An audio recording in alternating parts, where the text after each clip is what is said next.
What's good, y'all? Welcome back to the Verdependent podcast, where we depend on the Verde Black for our everyday vibes. This episode, we celebrate Austin making the playoffs, recap the home loss versus St. Louis City, and preview our home match against LAFC before closing out the episode with the stoppage time rundown, the hottest Austin FC, MLS, and World Footy storylines of the past week. I'm Logan Bartlett. What's up, everyone? This is Paul Fletes. Let's just get right into some preheated takes because we got a lot to cover. So give me your preheated take for this week. Hey, quick and short, baby. Austin FC advancing to the second round of the playoffs. You already know it's happening. Ooh, I like that. That's one of the long-term ones. We'll have to come back on to that and see how that ages because we got a best of three first. So let's do it. Right. For me, my preheated take is that Brad Stuver will be nominated for Goalkeeper of the Year, and this will be his first nomination ever. Nice. So by nomination, you mean like he ends up in that final three for the voting? Yeah, nominated as a finalist. I meant to say that specifically. Yeah, nominated as a finalist. I think with the All-Star berth and with the kind of like career accolade he just achieved with that 624 goals saved over 5 years, all that stuff. 625, brother. 625, thank you. The league will acknowledge that. They better, bro. They better. Yeah. It's a culmination of the 5 years he's been in Austin and the snubs year after year. Right. Well, I like it. Not snubbed is Austin FC this season, who make the playoffs for just the second time in club history. Flex that shit. Point to that badge. That's it, baby. We made it, bro. We're back. Always we're going to, bro. Hell Not yeah, a doubt. That's definitely true. Not a doubt. I don't think I've ever been on this podcast and ever sounded like, I've never sounded unsure about this club. Yeah. I've never sounded sad about this club, dude. I'm here, dude. I'm here for this club. I love it. Well, how are you feeling? Like, give me more. What are the vibes as this has happened? Yeah, I mean, you ever get wet socks, and you just kind of like walking around in them. It's like it just feels weird. That's kind of how I feel about reading the announcement on Sunday night about Austin FC clinching playoffs. It's a little bit of a wet blanket situation. Yeah. I feel good because I'm from Austin and this is my club and yada yada. However, the circumstances, it's a little iffy, but I'm going to choose to look at this on the bright side. The boys, contended for this position, to, what do you call it? Stumble into the playoffs, we'll say gently. But I don't think that they're going to take it any less serious. I think they're going to go for it. So how about you? How are you feeling about it?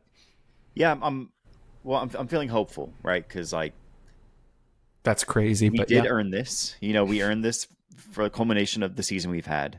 We did make the Open Cup final, right? Like the team has succeeded on paper comparatively to every three of the Austin FC's teams in their history, right? True. We made it to the first ever Cup final.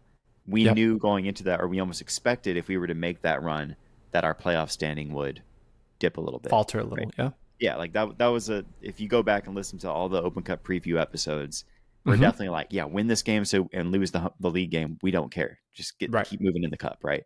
Yep. And so we always expected some, lacking in the table, I guess, if we were to make it to the final. We did just that, and I think last week is the perfect kind of reality description of what that looked like. We lost the league game, then we played the Open Cup final. Unfortunately, we lost that. Then we lost the league game after that. You know what I mean? Yeah. So that's kind of perfectly describes the vibe of what we've been talking about this whole time. So all I have to say is I'm hopeful the team has performed well enough to get to a final, to make the playoffs at the same time and balance both competitions. I think we have what it takes to be dangerous. And so to that point, let me ask you this. What role will Austin play in the story of the 2025 MLS playoffs? Are they a dark horse contender, a first round menace, a formality for a true contender, or something different altogether? Sure. I think dark horse feels like it might be just out of the reach. And the reason I say that is because Austin's never really quite been able to call themselves like a dark horse. I would say somewhere. What did you use here? A formality for a true True contender. contender. Um, that one's interesting. I don't like how that one's worded, but maybe just maybe, depending on who we match up against, and I really hope it's Minnesota. I think Ooh, we man. end up being a first round menace, brother. I think that's spot on, right? Yeah. The formality for a true contender was we're just the first round matchup that an actual team that's going to win has to face. You know, Right. Yeah. we're squishy. We don't do anything to. I don't think we Exactly. end up on that side of the spectrum. Mm-mm. Again, I think that mettle of this team to have made it to a cup final, beat good teams to get there, Yep. fight through adversity to get there, game by game, penalties, comebacks, etc. Sure. Um, I think we have what it takes to compete and perform in those big moments, right? Mm-hmm. Q2 will be at a level we've only seen once or twice before, Yep. and that one guarantee playoff game we'll get in the home and away, or the best of three in round one. Sure. Um, and I that might be the only playoff game we get all playoffs, right? Depending on how this all um, plays out. So we've been an okay enough road team, especially when it matters most, right? In the Open Cup. Mm-hmm. And so I'm not afraid of road games. I think it allows us to be like an underdog punching up throughout the playoffs.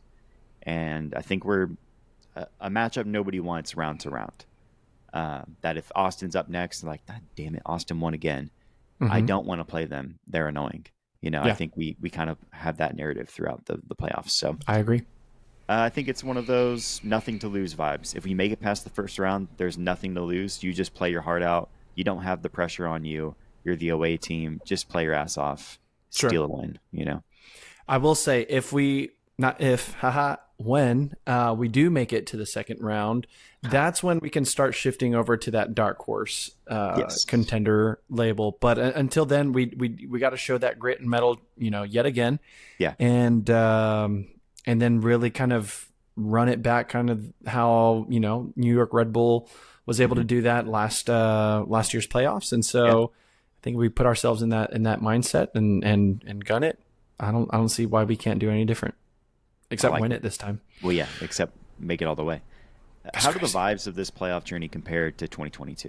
Right? You look back at 2022 and how the season played out to get us to playoffs. Very Mm-hmm. different. How would you Yep. compare the two? Yeah, I would say. I mean, looking at the season as a whole, 2022 definitely had a lot more of that glitz and that pop. We were definitely coming back from some games that we probably shouldn't have. The team was just gelling like it had never gelled before in its young 2-year season, or history rather. Yeah. But there was a little bit of that sliding towards the end, right? I mean, I think it was one win out of the last 6 home games, a couple of draws there. So it didn't feel like we were going to do a whole lot in the playoffs. And then, they turned around and cooked the first and second round. Yeah. And this go around, I definitely feel like it's a little bit of the reverse. They've managed to kind of stay consistently gritty throughout the season, like you said, going through the Open Cup run up Yep. to the final. And here it's like, yeah, we're kind of experiencing what everyone that affectionately calls the Austin FC, end of season slide. Mm-hmm. But with 2 games left to play, one of those without some really key players for the opposition, we still have some opportunity to kind of put ourselves in a good place for the postseason.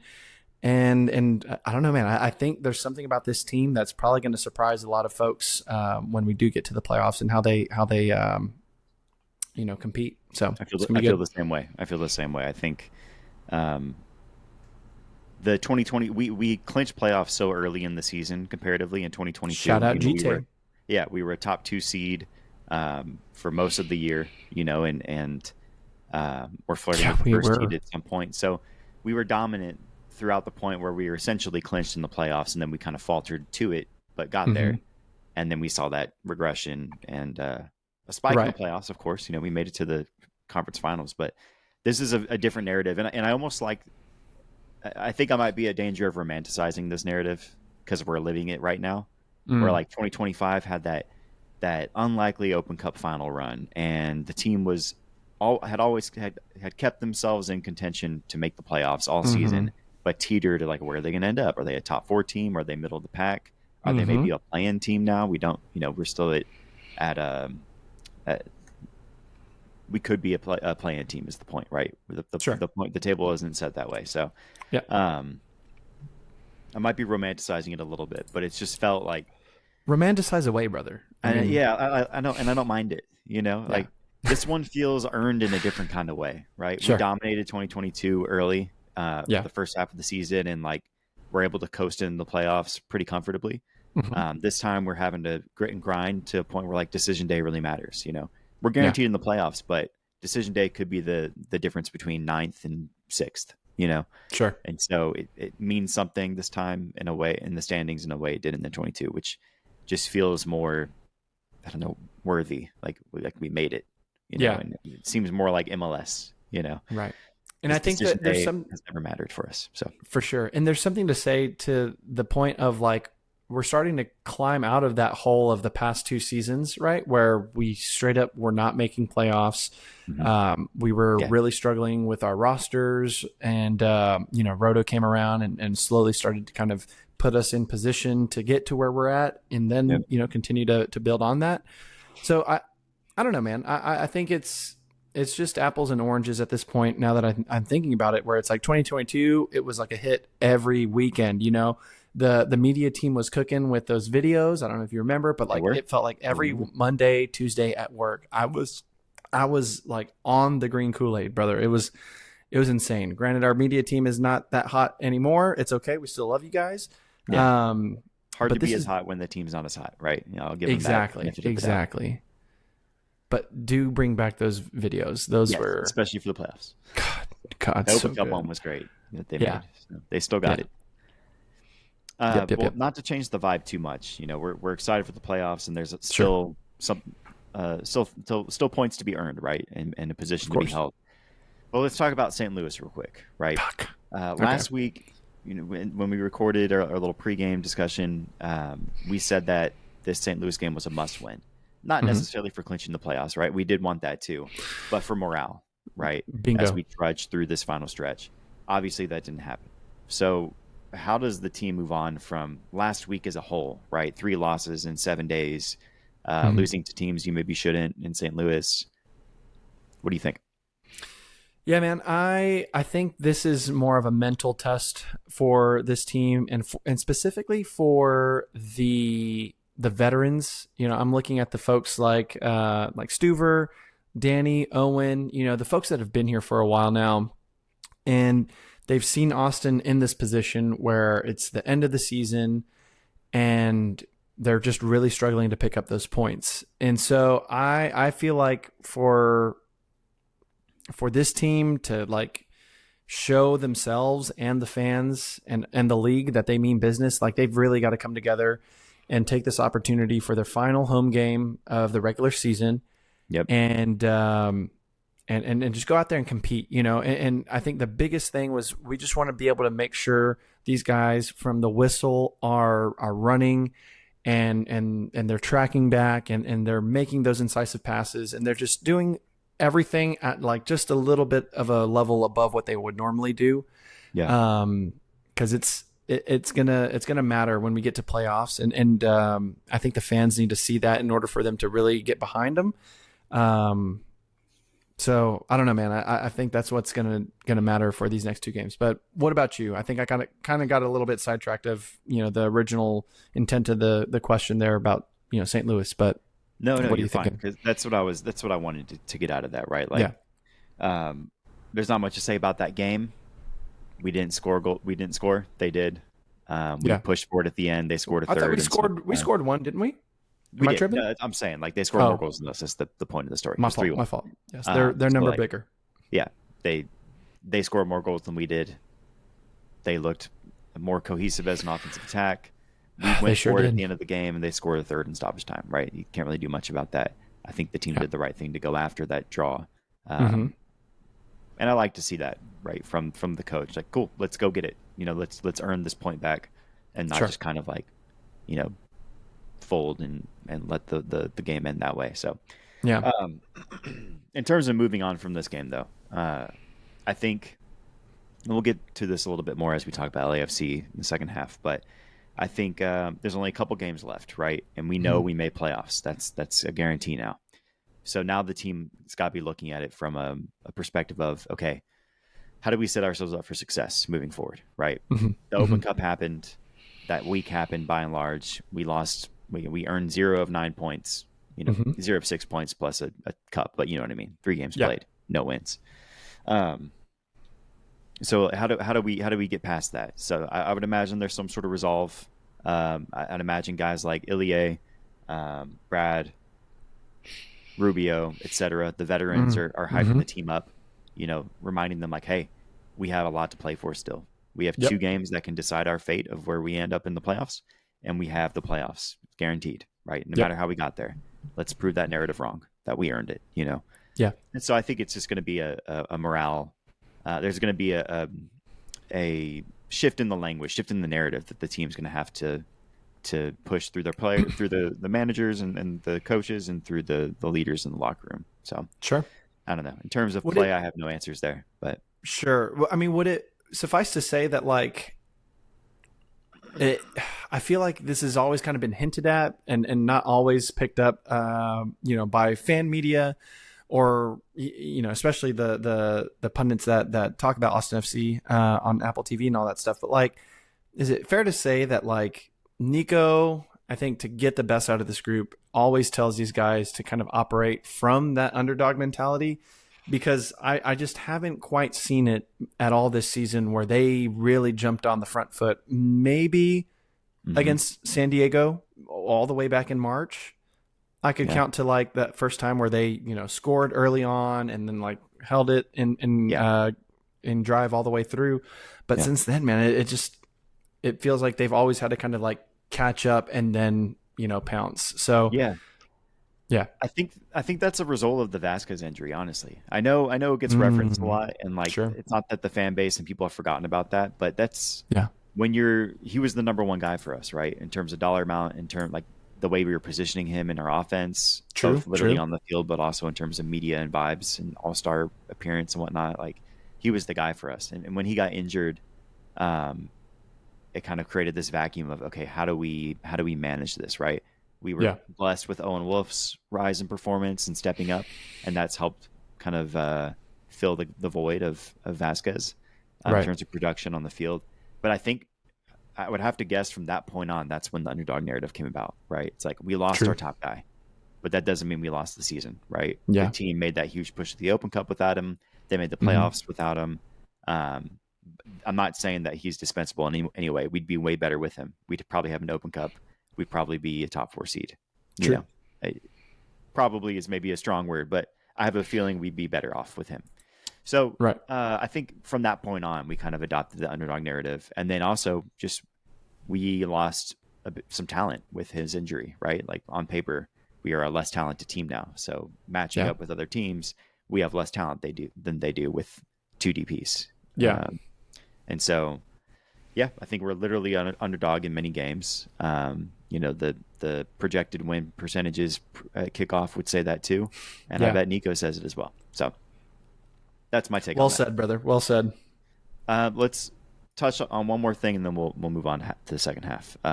So that record-breaking clean sheet, right, that we've been talking about since July, has evaded the team once again, right? And they're continuing on what has been a tough second half of the season defensively. This was the 3rd time in 7 league matches that the team has allowed 3 goals. What do you think the message is in that locker room to motivate this defense as we approach the playoffs, right? Because we know the offense, every statistical measure of the offense says we're one of the worst offenses in the league. Sure. But on paper, even now with this tough stretch, we're still one of the better defenses. And we have the potential to be one of the best, right? So what do you think that message is? Yeah, I think it's just going to be returning to what we did in the early season, and whatever that was, whether that was playing, with the 2 center back, pairing. Obviously, Svatak, I think, was a big part of that, and he's going to be out in international duty. But I feel like there's the likes of Djordjevic in the wings, that I think will help us immensely while he's away.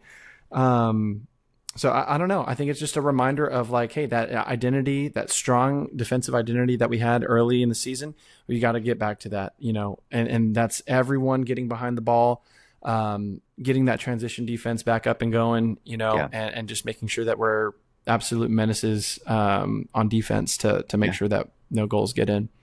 I remember that team defense narrative being a big, or the team defense idea being a big narrative throughout the first half of the season, and all 10 guys are playing defense, and I mean it's how they won at LAFC, earlier. Exactly.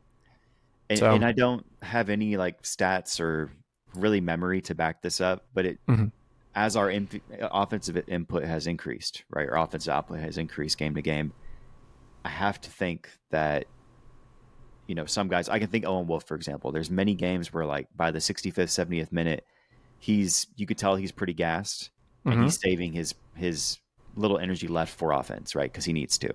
And you can see that in moments where he's like hands on his knees and in the run of play and slow to get back, and not pressuring the ball as it's moving up in counter.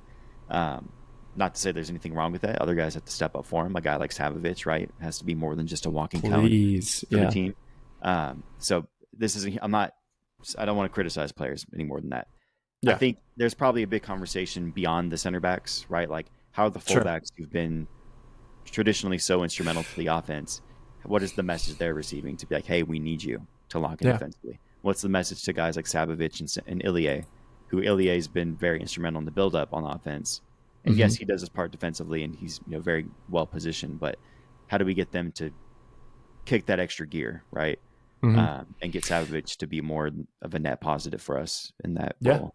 That's a good good reflection there. I would say, man, I looking at our fullbacks specifically, because I think back to Biro in 2 goals that were allowed kind of through his and his wing, for example. It's just one of those things where you've got to take it upon yourself as a wingback for Austin FC. Like nothing gets past you, like I imagine, I think back to the likes of, Cucurella on Chelsea's defense, right? It's like the meme of the Cucurella penitentiary is like starting to fill up because he's just locking down all these wingers, all these attackers.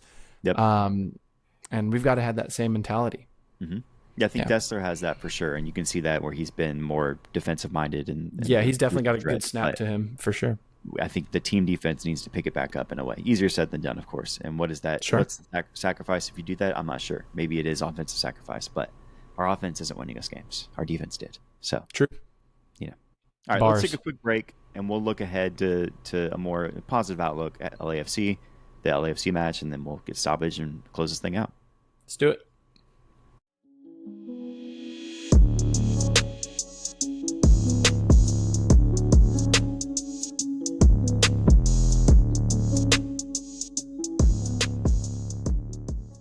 And we're back. Nico said in the post-game presser that the team only has the league to look forward to now. Next up is an unstoppable LAFC team, at least recently, who will be without their superstar duo of Bouanga and Son. Good for the guys on the field, bad for the fans wanting bang for the buck, right? But 5th place is less likely than 9th place as it stands for Austin, a team who has missed more often than they've hit recently in league play. Can Austin do their part to hold 6th place this weekend? Such a silly question, brother. Absolutely, they can. With 2 key players for LAFC, like you were saying, Denny Bouanga and Heung-min Son, I think it's tricky because on the one hand, I would hope that the team is even more like locked in on trying to impose their will on LAFC coming to Q2, as opposed to like, whew, we could take it easy, guys. Like these 2 attackers are not going to be drilling us. So I'd want them to really lock in and drive it to an opponent that, we have still struggled to really kind of like put our mark against. And so, I think to that question, can they do their part to hold 6th place? Yes. What it's going to take is, again, kind of what we talked about in the first half of the episode, is that commitment to team defense and trying to figure out ways to get that offensive output a little bit higher. But I think we can do it, G. I really do. Yeah, I think we have. I mean, the opportunity's right in front of us, right? Home crowd. It's a new week. We got 8 days in between the St. Yep. Louis loss and this match. Fresher legs, clearer minds, right? All good things as we approach this game. Sure. Obviously, their attack is taking a huge dent. I can't Mm-hmm. even tell you who will be the dangerous guy now, in terms of like who we got to lock down. Sure. But we're without guys too. For Mm-hmm. example, Uzuni, Sure. Cascante, Yep. Svatak, right? They'll all be away on international duty. Right. So my thought is, right, there's opportunity here now for a guy like Djordjevic, for a guy like CJ Fadri, who could play meaningful minutes. Djordjevic likely gets the start, right, with only one center back left. Right. How important is it for these guys to step up and get reps in a game like LAFC, just for that game as its own, but also for the playoff run? Mm-hmm. It's massive, man. I mean, I think back to previous Austin FC seasons, especially toward the end there, where you start to see specific players stand out. I think back to early 20 or like 2021, the end of that season, you really start to see Johan Romagna like kind of Mm-hmm. get into the rhythm. That could be the case for Djordjevic, in these matches if he's able to get some meaningful minutes. I look at in also at the end of that season there, that was the shift for, Gallagher to, or was it 22, I think, where he started shifting over to the fullback position. I think it was the last game or two of 21, because 22 he played the You're right. fullback and got the All-Star nod. That's what it was. Okay. We had two All-Stars that year? No, Driussi it and was Gallagher? Driussi Right. in 22 and then Galley in 23. So that's why I think it was the You're end right of the first 22. way. As I said that, I was like, no. We've never had two All-Stars Right. until now. But I think to that point, it's just a matter of like, these are the games, these last two where the individual players really want to start kind of like putting their mark and saying like, okay, if nail this down, Yeah. I can have that momentum heading into either the postseason or the off season. So I'm, CJ is a great shout because like he's one that we've seen now, has proven, output and impact off the bench. Yep. Keep him going, and see if we can't build off of that momentum, because there was a line you said a couple of weeks ago, right before the Open Cup final, where it was the ensemble that got us here, but now we needed the stars to bring it out. Yep. We need to go back to that ensemble, productivity again for these next couple of games. Yep. And they're a big part of that. No, I think that's very well said, because I'm thinking the same thing, right? Like, you get into the playoff run, your best 11 are going to play most of the minutes, right? Yeah. But you need that game changer who can come on and make a difference, or come on and hold a game down, right? Djordjevic coming on in the back three in the last 15 when we're up 2-1, right? That kind of scenario where he's holding it down. He's a wrecking ball back there, not letting him get anything, right? Flip it on its head, right? CJ coming on to tie up a game for us in stoppage time, in the last 15-20. Those types of narratives, like this is all part of that lead up to those moments, right? A game like LAFC. And so I think this is probably their last chance to get meaningful minutes. I mean, it really is, because everybody's back for the decision day, and that has a lot of stake, and will likely play our best guys, right? So Djordjevic, CJ, even Diego Rubio, maybe even a guy like Taylor or Obrion, right? These dudes are going to get some run in this game that they may not see for the rest of the year, unless they show out and hold down their spot, right? And so I think, one, in the standings, it's important to get this win. Obviously, if we can get this win, we're well positioned to maintain sixth place. Yep. We're within striking distance of fifth place if Seattle drops their game. Right. We'll be just 2 points behind them. And, if we win in decision day and they lose, we're in fifth. Looking at the standings, I know you mentioned Minnesota as it stands. That would be our matchup. LAFC has games in hand, though. They have 3 games left. Minnesota has 1 game left. And LAFC is just 2 points behind Minnesota. They're technically within striking distance of first place still. LAFC are, right? If they were to win out the next 3 games, they could take first or second handily. So with that, right, if we win this game, it's good for our positioning. But do we want to see an LAFC in the playoffs in the first round? Because if we win this game, it's statistically more likely that LAFC stays in third at the highest, right? They could end up in third ahead of us with a couple more games. I'm sorry, third, jump Minnesota, end up in third, and match up with us. So then we're looking at an LAFC team who will have Bouanga and Sloan back, who you don't want to face in the first round. So No. not to say that we throw this game or we get a draw almost tactically, but there's some math to be played, right? We made the playoffs. We know we don't want to make eighth, but what does seventh look like right now? Obviously Vancouver, not fun. If we win out, we might be within striking distance of fifth. That's cool, but we could be entrenching LAFC as our matchup. So it's interesting, just, convoluted mathematics you can play in your head and be like, oh shit, like the table could really be anything by decision day on both. Yeah, man, I hear that. And I want to kind of like foo away all that stuff because like that's fair. I just think, man, like, again, it is pick your poison, but LAFC is not the same team that we beat back in the spring. But, that's just one extra player that, that they have in Son from the team that we played. They still had Denny. They still had Cengiz Unger, Yeah, that's right. Yep. And David Martinez and all that stuff. So it was like that team is not going to be too much different. Granted, I will say that Son definitely provides a little bit more spark on the other side.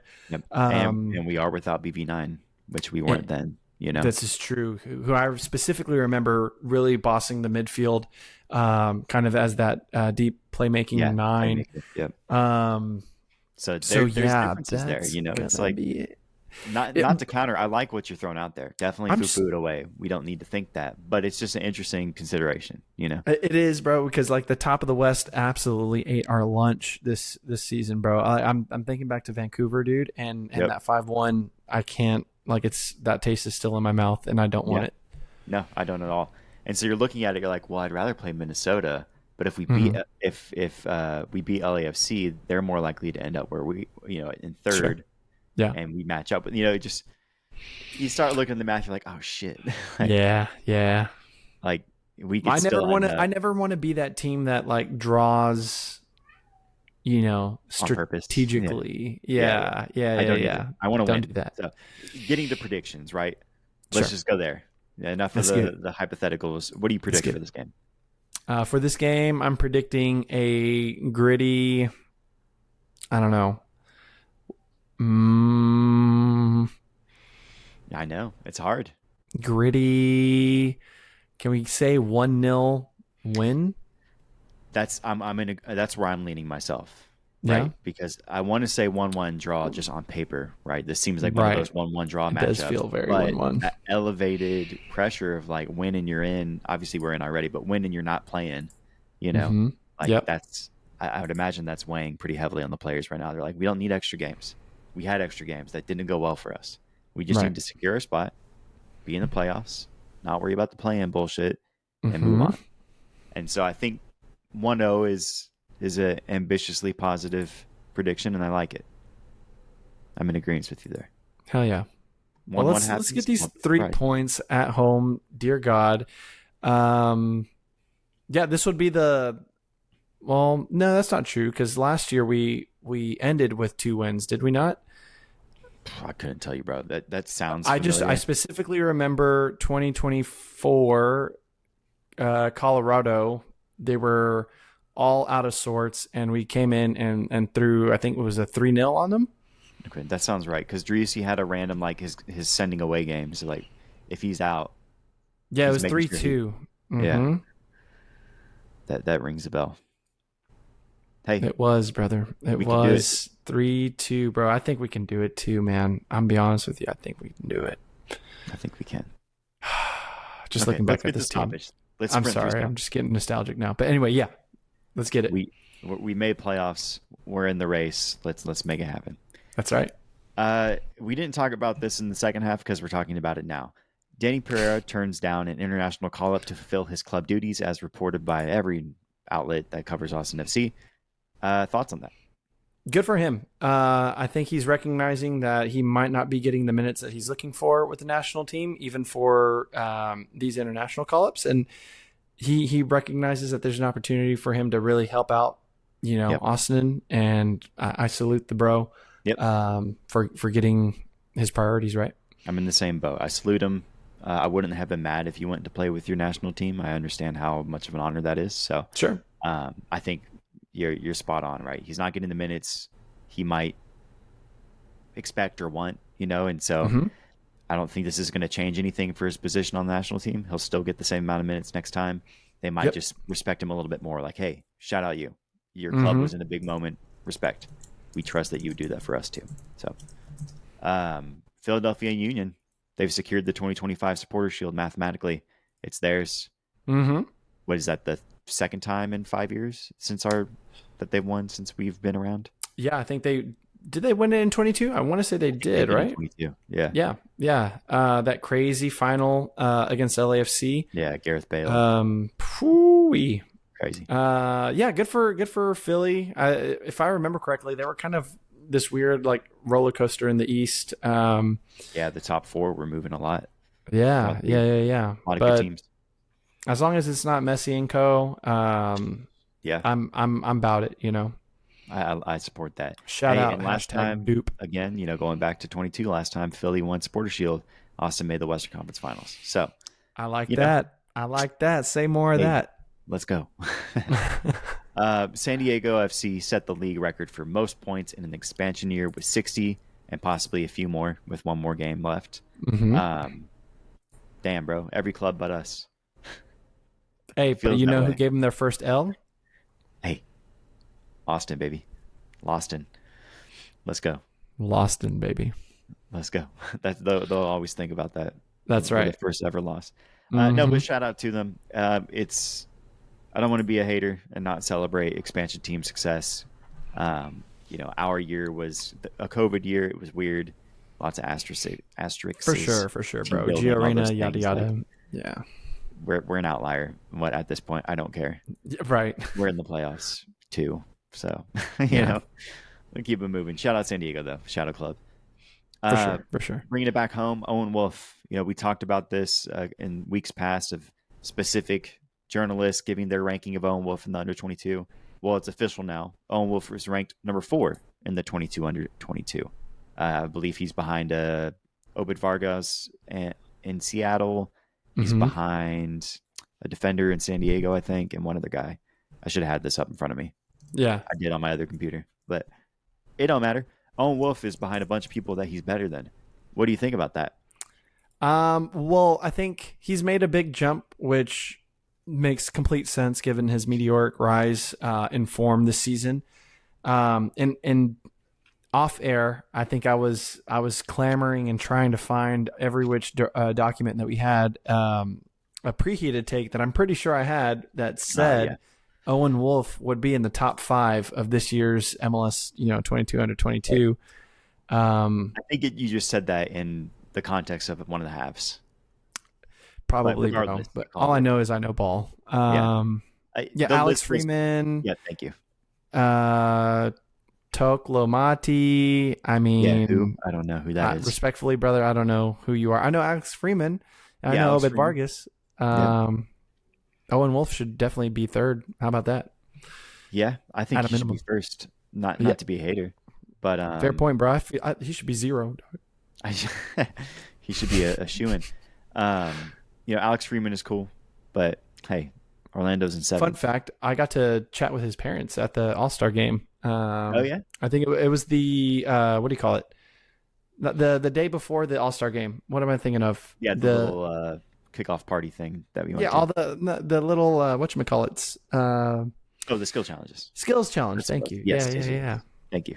Yeah. We Good people. got there. Good people. But anyway. I don't doubt it. I'm sure he's a good kid. His team's at risk of being a playing team, so defensively, guess they're not that good. But Sure. Feel that. I'm just talking shit. I don't know. Shout out Owen Wolf. Talk it, boy. We're getting Talk it. distracted. Owen Wolf is him. He's only 20, so he's got another year or 2 on this list. I don't know. I don't remember his birthday. Under so 22, bro. Yep. One more year, if not 2. Yeah. So shout out to him. If he's not top 2 next year, he either got sold to a different league or somebody messed up. So, right. I like that. Let's keep it moving. On the other range of the age spectrum here, we have both Busquets and Alba announce their retirement at the end of this season. Okay. How long do you think Messi stays around? All his friends are leaving.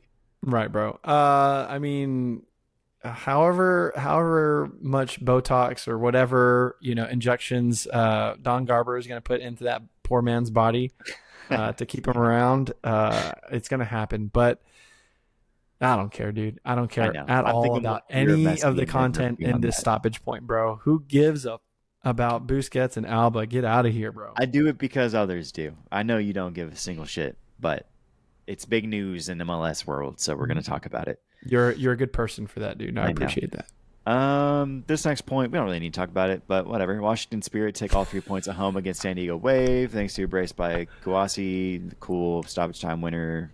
That's what's up. Houston dropped points, standard, at home on a 1-1 draw against Orlando Pride. How are the standings looking right now, bro? You know what? My browser is kind of messing up right now, so it's kind of hard to pull that. Oh, don't worry, I got you. We're both looking pretty bad right now, bro. San Diego's dropped all the way to 8th from where they were 2nd at one point. That is crazy. It's been a poor run of form for them. At least we've been consistent, bro. Yeah, I think it's like 7 games without a win now. They've got 1 draw and 4 losses in the last 5. Sure. Horrible way to end it. Technically, Dash are only 4 points behind them, right? So I think there's only 1 game left. I believe so. Yeah, it's at 24. So if San Diego loses this game and North Carolina wins it, it depends on how many goals Carolina can score. But like San Diego could not make the playoffs because they'll be tied for wins, which is insane, bro. They have way too much talent to not be in the playoffs this year. It's an epic fumbling if they don't make it. Yeah. And if they do make it, they got to face Casey Current. So like, shit, big tough, bro. I mean, they could still jump back up to like 5th technically. Sure. If everybody else loses, but we'll see about that. Yeah. Houston though, more or less mathematically eliminated. So true. Yep. I think you could take the more or less out. They're eliminated. They can get to 9th if they really play their butts off this weekend. But that's tough. It's all right. It's tough. It is what it is, Houston. It is what it is, Houston. Yeah. Shit, it might be is what it is for San Diego too. Right. We're both out here. It's like, oh man. It's fine, bro. It's fine. I know. Let's keep it moving. Let's go to Chelsea land, right? Please. This is always a more fun conversation for us. Chelsea ladies rescue a draw against Twente in UCL in the UCL women's opener. You might expect more than a draw for a Always team who's been such it's been so dominant in the UCL. But thoughts on this? It's one of those things where like the allegations of fumbling in Champions League play will not be beat for Chelsea women's. Unfortunately, they are so dominant that like results like this always somehow end up getting more magnified than they should. I think there's still a long ways to go in this campaign for them to really worry about this, but it is what it is. They'll be okay. Yeah, they'll be fine. I think they made it to the final last year. They'll do it again. I'm not worried about it. Right. But also a little bit. And then lastly, the men's, they rescued 2 points, right? They had a dramatic game winner in stoppage time at home against Liverpool, thanks to Esteval's last-second goal. A little cha-cha-cha-cha. That's right. Little Brazilian brilliance there. Yep. Shout out Cucurella for the run and the cross across, and Esteval was in the right place at the right time. That boy's so wholesome, dude. Like his knee slide and run to the corner to go to the fans immediately. Yeah. Maresca sprinting. That was hilarious. It reminds me of that little puppet meme of like the running with the mouth open. Yes. Like, Yeah, exactly. Yeah. That was just a wholesome moment. I mean, it felt really good for Chelsea fans all over, beating Liverpool. It's always been a toss-up, a draw, and for them to finally get 2, back-to-back league wins against the Reds, it's like, this is what it's about, without Cole Palmer, without starting center backs, the team's on crutches right now. And we managed to get through. So the young kid came through and won it for us. So that's right. Beautiful to see. Caicedo only scores bangers. Obviously, we've been doing this, but just further confirmation. Shout out the boys for that. So right in the back. Yep. All right. We appreciate y'all kicking it with us on this week's episode of the Verdependent podcast. I'm Logan Bartlett. You can catch me online at LobarVHLM. And I'm Paul Fletes. You can catch me online at PaulAndrewFC. Government name. Government name. And keep the chatter going online by following at the Verdependent on all socials. Like and subscribe wherever you get your podcasts. And that's an episode, y'all. Peace. Peace.